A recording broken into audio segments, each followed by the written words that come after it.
राल सिंह जी। राधे राधे गुरु। गुरुदेव, राधे राधे। गुरु आज्ञा ही जीवन है, गुरु वाणी ही सत्य है।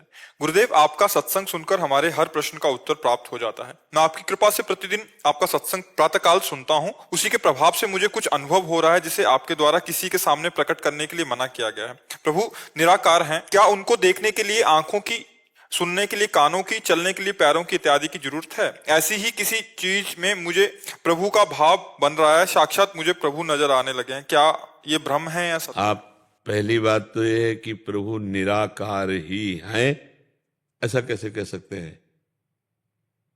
प्रभु निराकार भी हैं, प्रभु साकार भी हैं।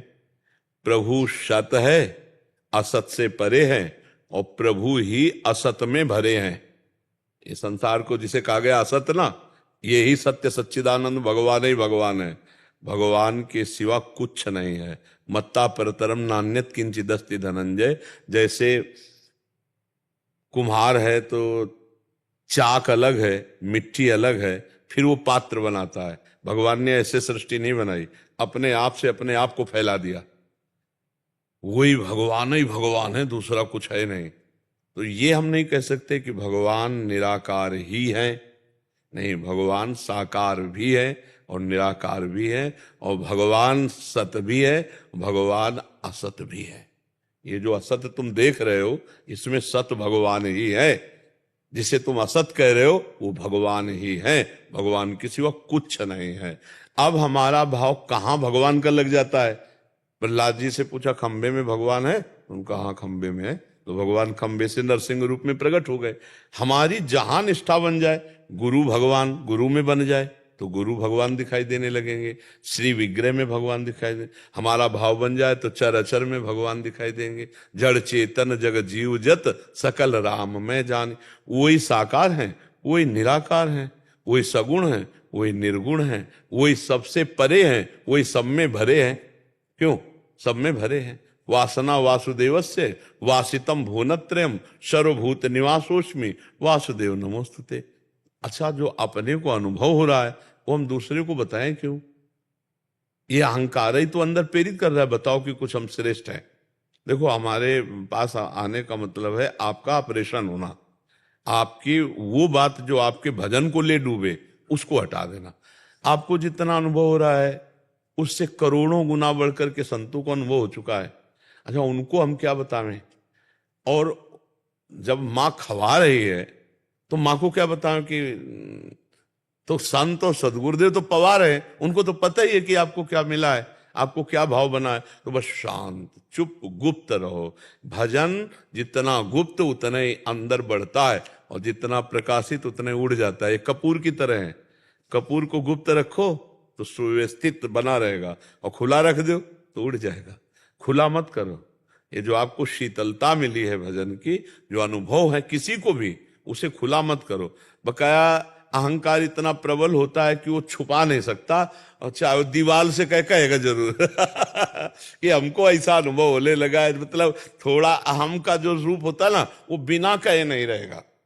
और जो अहम को मार दे वही बार बार कहता, कहो कहो, हमने ये दान पुण्य किया, हमने ये भजन किया, हमको ये लाभ मिला, हमारी ये स्थिति है।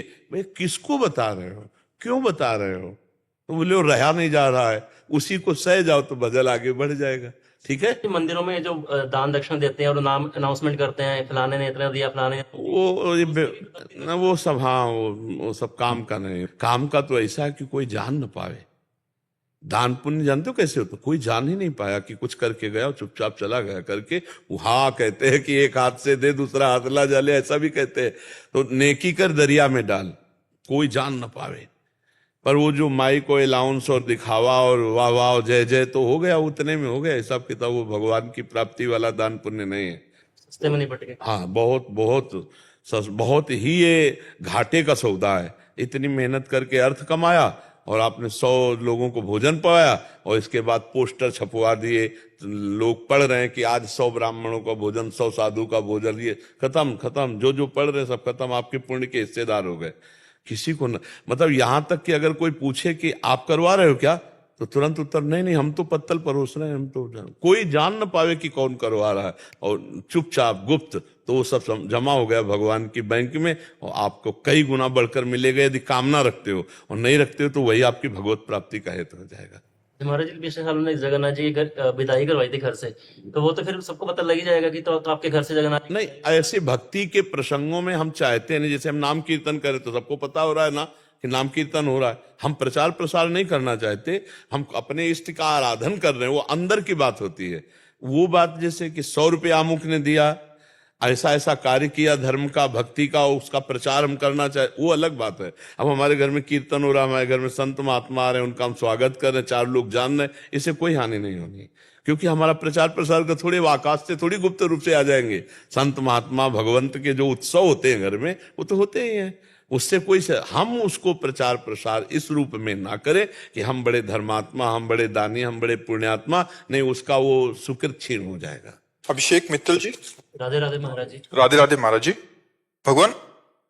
भगवान श्री कृष्ण भगवत गीता के 4थे अध्याय के 9वें श्लोक में कहते हैं कि जो मेरे जन्म और कर्म को तत्व से जानता है उसका पुनर्जन्म नहीं होता। यहाँ महाराज जी भगवान को तत्व से जानने का क्या अर्थ है?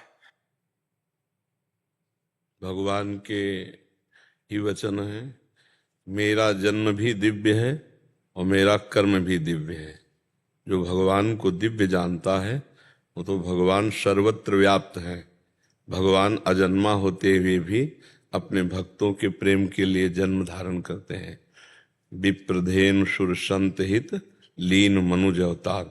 लेकिन भगवान को ये देखना कि मनुष्य रूप में भी भगवान चिदानंदमय देह तुम्हारी विगत विकार जान अधिकारी।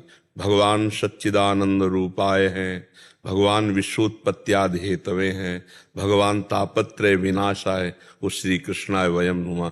ये जो तत्व से जानता है कि भगवान त्रिगुणातीत हैं, भगवान कालातीत हैं, भगवान दिव्य हैं, भगवान अजन्मा हैं, पर अजन्मा होते हुए भी अपने भक्तों के लिए जन्म की लीला करते हैं। वो माँ के गर्भ में नहीं रहते। भय प्रगट कृपाला दीन दयाला, भगवान प्रगट होते हैं, और सामने पहले प्रगट हुए चतुर्भुज रूप से। फिर माता पुनि बोली सोमति डोली, तजहु ताते रूपा, की जय शिशलीला अति प्रियशीला, सो सुख परम अनुपा, तो सुनि वचन सुजाना, रोदन ठाना, होई बालक स्वरूपा। ये चरित्र जे गावे हरिपद पावे, तेन परे भव कोपा। भगवान जो है बाल रूप धारण करते हैं माता जी की प्रार्थना पर, वैसे भगवान दिव्य रूप से प्रकट हुए। तो भगवान माता के गर्भ में जाने वाले कोई मनुष्य नहीं है। भगवान अजन्मा, अद्वितीय, निर्विकार, चिदानंद, सच्चिदानंद, वही अवतार लेकर दिव्य लीला और दिव्य कर्म करते हैं। भगवान के कर्म दिव्य होते हैं, मानुष कर्म थोड़ी होते हैं। जैसे भगवान ने छठी के दिन पूतना का उद्धार किया, कोई मार सकता था? बड़े बड़े देवता कांपते थे पूतना से। तृणावर्त, बकासुर, अघासुर, गिरिराज गोवर्धन को उठाना, काली देह के विष को अमृत कर देना, कालिया का मर्दन करके रमण द्वीप भेजना, भगवान की सब दिव्य लीला कर्म है ना। तो भगवान कहते जो मुझे तत्व से जानता है, तत्व से, वही मेरे को जानता है और वो परम पद को प्राप्त होता है। जो मुझे तत्व से जानता है वो परम पद का अधिकारी हो जाता है, वो भगवान को प्राप्त हो जाता है। समझ पा रहे हो आप? जैसे महाराज जी हम कृष्ण के बारे में सुनते हैं, उनका लीला श्रवण करते हैं, सत्संग सुनते हैं, तो हमने उनकी लीला समझ ली। अभी नहीं समझी, अभी समझी नहीं, मतलब अभी सुनी है सिर्फ। अभी सुनी है। जब समझने का तात्पर्य तब होता है जब कृष्णमय मन, कृष्णमय बुद्धि, कृष्णमय चित्त और कृष्णमय अहंकार। अभी देहमय अहंकार है, अभी बुद्धि त्रिगुण के अंतर्गत है। और लीला चरित्र सुनते सुनते जब त्रिगुणातीत बुद्धि हो जाएगी और आपका अंतःकरण कृष्णमय हो जाएगा, तब आप सोई जाने जे देव जनाए, वो जनाएंगे तब समझ पाओगे। कृष्णमय होकर कृष्ण की लीला में डूबा जाता है। अभी तो कृष्णमय कहाँ, अभी तो देहमय हो, अभी तो बुद्धि काम कर रही है, अभी तो मन भी तो है ना। उदो मन न भय 10-20, एक हो तो सो गयो श्याम पे। अब लीला चरित्र दर्शाएगा, अब लीला चरित्र समझ में आएगा। अभी तो मन है ना, बुद्धि है ना, चित्त है ना, आम है। अभी तो आप सुन रहे हैं, अभी आप सुन रहे हैं, अभी तो मनन भी पूरा नहीं हो रहा है। जब मनन और श्रवण करते करते तदाकार स्थिति हो जाए, तदाकार मन कृष्ण, बुद्धि कृष्ण, चित्त कृष्ण, अहम कृष्ण, अब वो कृष्ण बन करके कृष्ण की लीला में प्रवेश पाता है। कृष्णाकार होकर ही तो कृष्ण लीला में प्रवेश पाता है। ऐसे मनुष्य भाव में थोड़ी, देहाभिमानी थोड़ी लीला को समझ पाएगा। कैसे समझ पाएगा लीला का? अब सोचो, वो भगवान माखन चोरी कर रहे हैं, जो अनंत ब्रह्मांडों का भरण पोषण कर रहे हैं। बाबा के यहाँ बाल्टियों में दूध दही थोड़ी होता है, कुंडों में है। दूध का कुंड, दही का कुंड, घृत का कुंड, मक्खन का कुंड। 9 लाख गवे तो केवल नंद बाबा के हैं, और कितने नंद हैं, और सबके लाड़िले लालजू हैं, और हर नंद के पास लाखों गवे हैं। और भगवान के घर में कुंडों की ऐसे लाइन के लाइन कुंड बने, दधी के, दूध के, माखन के। अब भगवान खूब दिन भर ना आए तो भी कमी नहीं पड़ेगी। हाँ, गोपी जनों का भाव कि जो यशोदा मैया को सुख मिल रहा है वो मुझे कैसे सुख मिले। मैं सुंदर दूध दूं, अच्छा दही जमाऊं, मथु मक्खन बने, और मैं दूर टांगूं, और लाला मेरे घर आवे, और ऐसा जब करे और मैं पकड़ूं तो जैसे मैया डांटती और लाला भयभीत होता है, वो ऐसा मैं देखना चाह, क्या प्रभु मुझे ऐसा सुख प्रदान करेंगे? तो हर गोपी को जैसी भावना, ये था माम प्रपद्यन्ते तास्ततैव, भगवान वैसा सुख प्रदान करते हैं। तुम भगवान की लीला की समानता नहीं कर सकते हो। भगवान वहां भाव, वहां चोरी थोड़ी कर रहे। चोर तो वो होता है, अभाव में चोरी होती है कि नहीं? एक तो भगवान और दूसरे नंद के लाड़िले लाल, वहां कोई अभाव है? अरे ब्रज के मंडल के राजा हैं नंद बाबा, वहां कुछ कमी है क्या लाला के लिए? हीरे जवाहरात तो वहां न्यौछावर में दिए जाते, चोरी कहाँ? हमारे पूर्ण समर्पण इससे रिलेटेड है। जैसे आपने परसों के सत्संग में बताया था कि हम अपना पूरा भार भगवान को दे, हम ये सोचते हैं कि मैं कमा रहा हूं, मैं मर गया तो मेरे घर वालों को क्या होगा। तो ये भी हम मतलब ये भी सारा इसी के अंतर्गत आता है। पूरा भक्त का पूरा तन मन परिवार जीवन सब कुछ भगवान है, सब कुछ भगवान को समर्पित होता है, और भगवान वैसा पालन पोषण करते हैं। भक्त के द्वारा क्या ऐसा थोड़ी कि केवल माले चलता रहता है? नहीं, भक्त के द्वारा फावड़ा भी चलता है, भक्त के द्वारा व्यापार भी होता है, भक्त के द्वारा नौकरी भी होती है। ऐसा थोड़ी होता है। भक्त का मतलब केवल थोड़ा कि कंठी तिलक बांध लिया बस माले लिए, ये तो निवृत्ति परक है। प्रवृत्ति परक भक्त जो होते हैं गृहस्थी में, उनके लिए कार्य भी है, और सब कार्य भगवान के लिए। देखो पांडव जो कितने महान भक्त हैं, पर देखो कैसा कार्य कर रहे हैं। अम्बरीश जी कितने महान भक्त हैं, चक्रवर्ती सम्राट, पूरा राज्य शासन चला रहे हैं। तो समझ पा रहे हो ना, भक्ति का मतलब कायर नहीं होता। अगर संत जन भी हैं तो देखो प्रयासरत रहते हैं, साधना, तपस्या, समाज सेवा, लोक सेवा। कोई कायर बन के थोड़ी, जो कायर बन के बैठता है वो भक्त नहीं होता, चाहे गृहस्थ हो चाहे बाबा जी हो। कायर कभी भक्त नहीं होता। जो प्रयत्नशील है, तपस्या, धर्माचरण परायण, भजन परायण, समाज सेवी। देखो संतों को देखो, बड़ी बड़ी समाज सेवा हो रही। अपना परिवार पोषण करना मुश्किल है, लाखों का पेट संतों के द्वारा भर रहे। वो क्या है, आज सत्संग में सुना, लक्ष्मी जी स्वयं उनकी सेवा में उपस्थित हो जाती, क्योंकि भगवान के भक्त है ना। ऐसे मांगे थोड़ी कोई देता है, भगवान देते हैं, अपने आप सब चलता है। छल कपट पाखंड काम नहीं करता, ध्यान रखना। आज नहीं तो कल जब पोल खुलेगी तो पूरा का पूरा महल गिर जाएगा।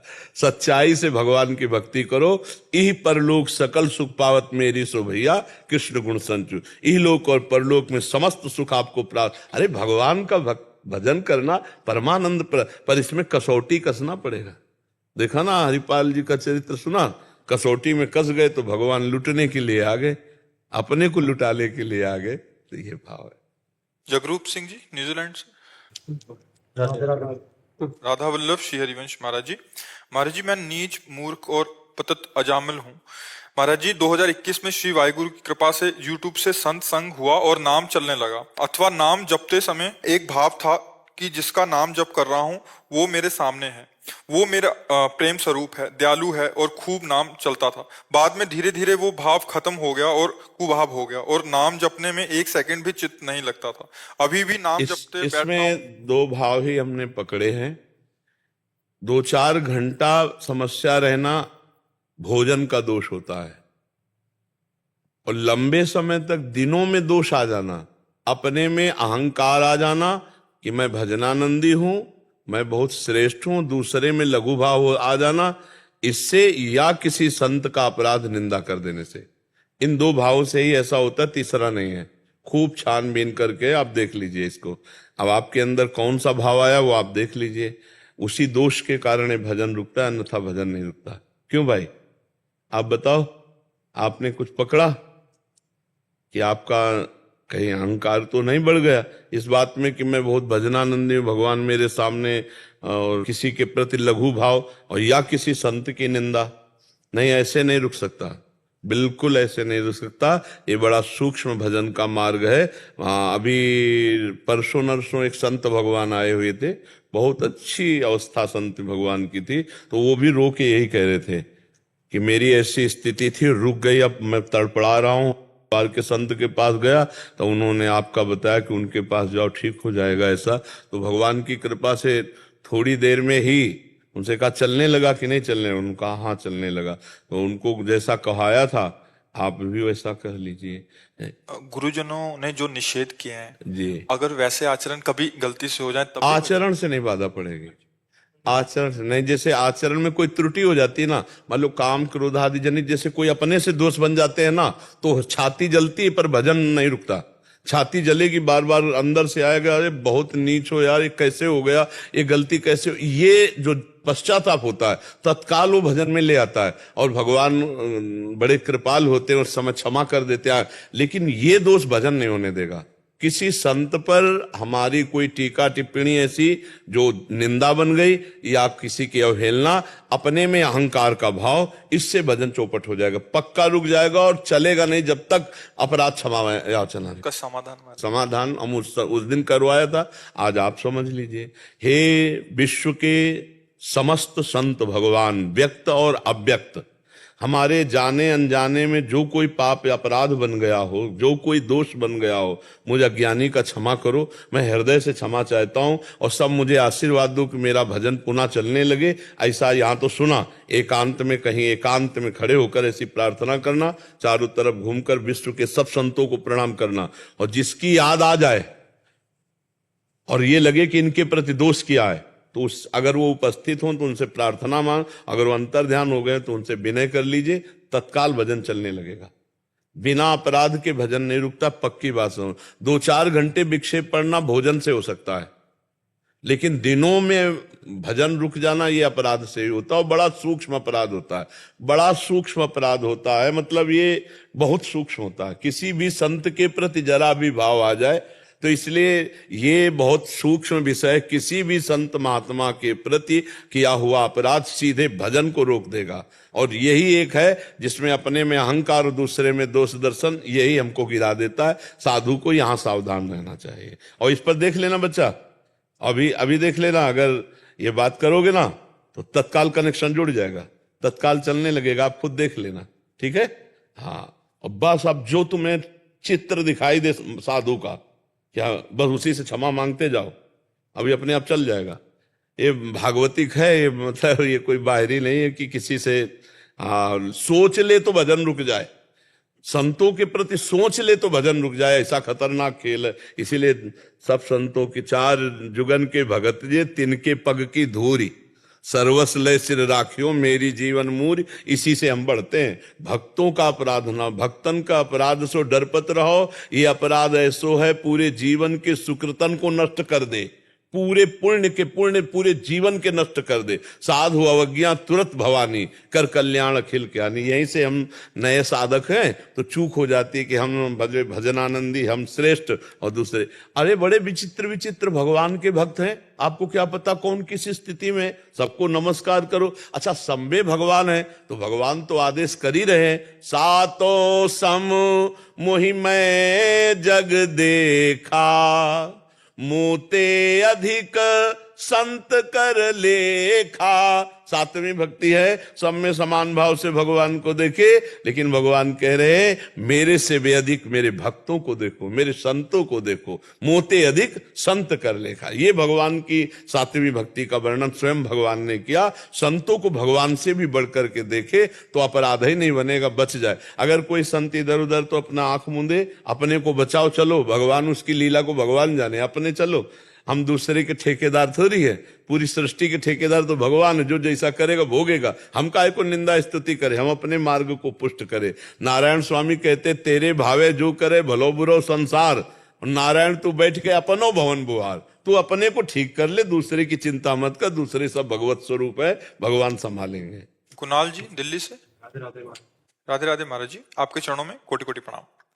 महाराज जी, श्रीमद् भगवत गीता अध्याय 9 श्लोक संख्या 29 में भगवान अर्जुन से कहते हैं कि मैं सबके प्रति समान हूं, लेकिन जो कोई भक्ति पूर्वक मेरी सेवा करता है वो मेरा मित्र है, मुझ में है और मैं भी उसका मित्र हूं। महाराज जी, भगवान तो भावग्राही जनार्दन है, तो क्या भगवान की सेवा भाव अनुसार करनी चाहिए या नियमानुसार? दोनों प्रकार की है। जो वैदिक सिद्धांत से चलते हैं वो नियमानुसार चलते हैं, और जो भगवान के प्रेम मार्ग के पथिक हैं वो भावानुसार चलते हैं। और भगवान का जब नियम पूर्वक आराधन होता है तो फिर भाव की प्राप्ति हो ही जाती है। और कुछ ऐसे प्रेमी जन हैं जो नेम की परवाह न करके भाव से करते हैं।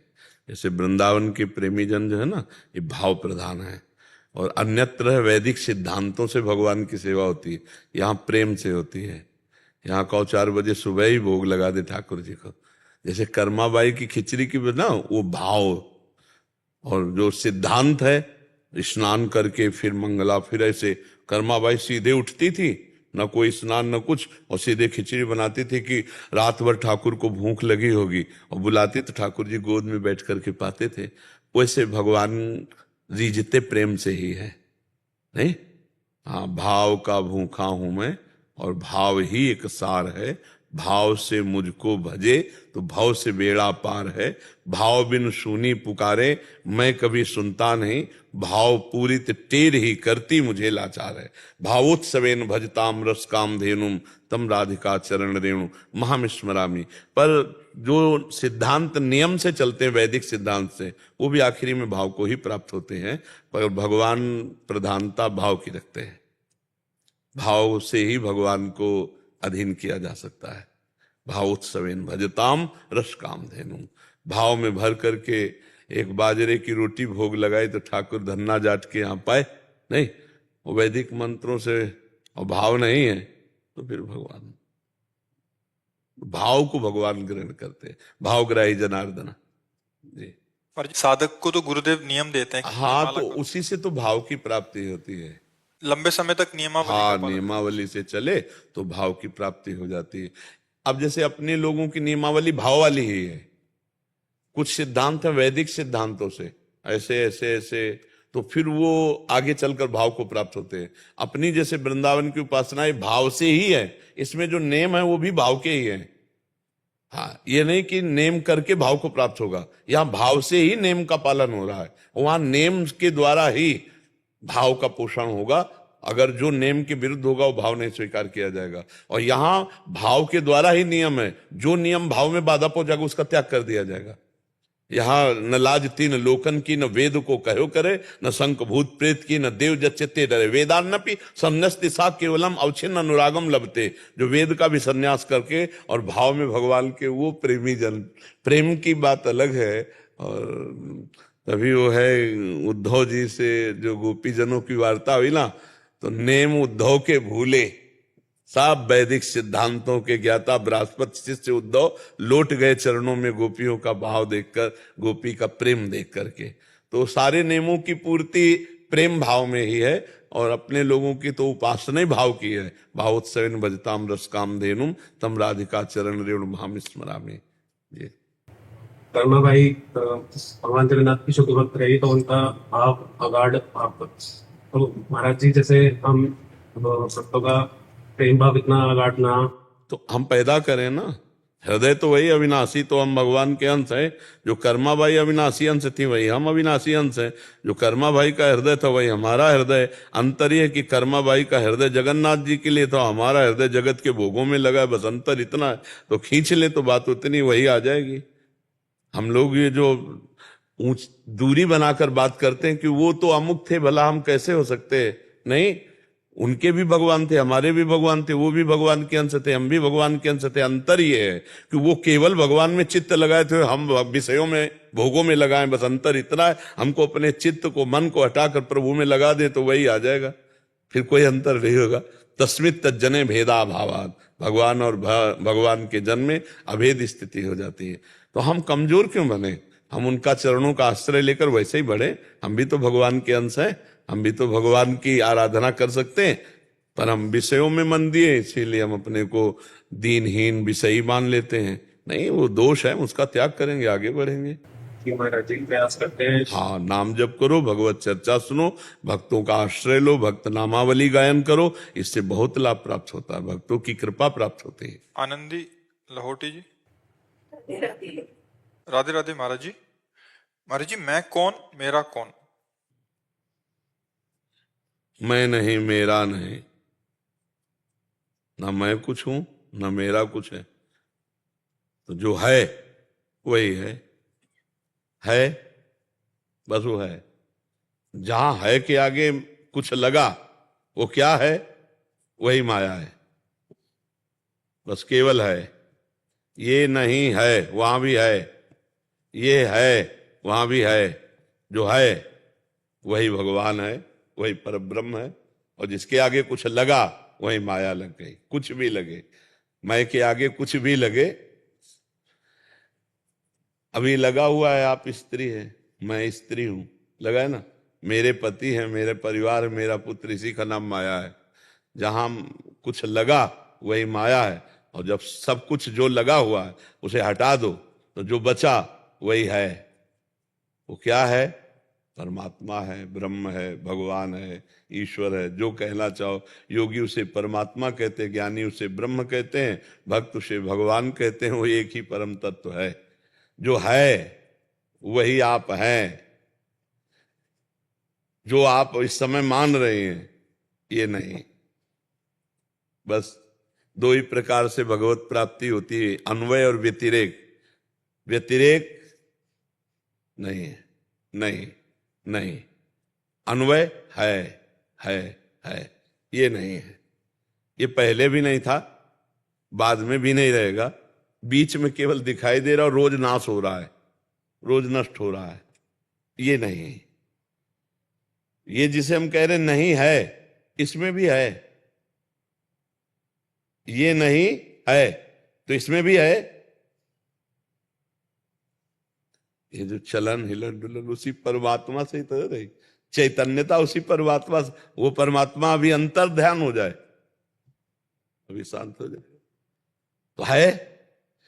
जब मुर्दा है तो क्या ये मुर्दा है तो उसमें भी है? बोले मुर्दे में परमात्मा है। हाँ है। कथा सुनिए, वेन के शरीर का मंथन किया गया तो दाहिने से भगवान पृथु का अवतार हुआ और बाएं से अर्ची जी का अवतार हुआ। वेन के मुर्दे शरीर से भगवान का अवतार हुआ। पढ़ लेना भागवत में, वेन चरित्र में भगवान पृथु का अवतार हुआ मुर्दे से। कोई जगह नहीं जहां वो है नहीं, तो मुर्दे में भी तो है। कोई जगह नहीं जहां परमात्मा नहीं। वही जो है, बस वही है। ना हम है, ना तुम है, ना मैं है, ना मेरा है, वही है। हम कौन है? वही है। मेरा क्या है? बस वही जो है, और कुछ नहीं। मेरे तो गिरधर गोपाल, दूसरो न कोई। बस ये बात समझ लो तो फिर दूसरो न। वही जो है वही आपका है, वही जो है वही आप हैं। जो है वो आपका है, जो है वही आप हैं। इसके सिवा ना आप हैं और ना आपका कुछ है।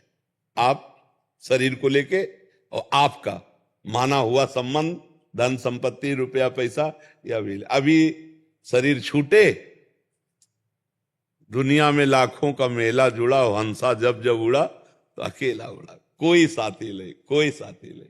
बड़ा प्रपंच जिंदगी में जोड़ते हैं और जब शरीर छोड़ के जाते तो कोई साथी नहीं। अपना किया हुआ वही कर्म, पाप पुण्य वही भोगो जा करके। और अगर अभी है को जान लो तो पाप पुण्य से मुक्त हो जाओगी, ब्रह्म प्राप्त हो जाओगी, मुक्त हो जाए।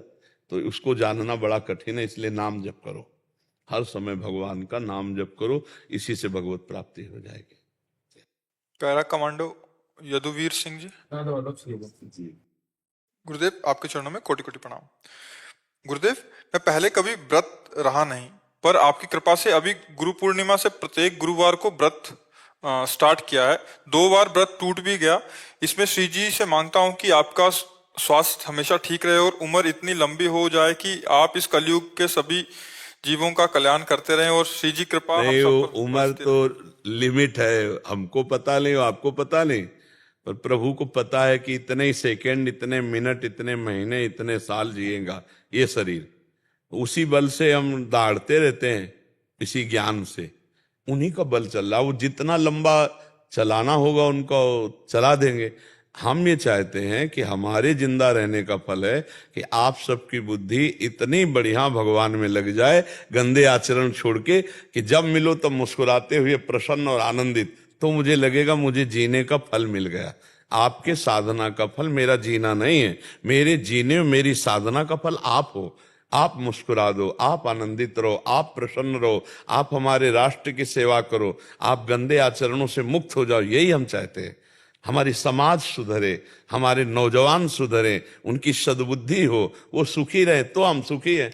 हमारे जीने का, बहुत लंबा जीने का लाभ यही है कि हमारे वचनों से, हमारे दर्शन संभाषण से हमारे भारतवासी, हमारे विश्व के जन सतमार्ग में चले, तब तो हमारा जीना ठीक है। नहीं तो आप सतमार्ग चल रहे हो तो हमें बड़ी प्रसन्नता है।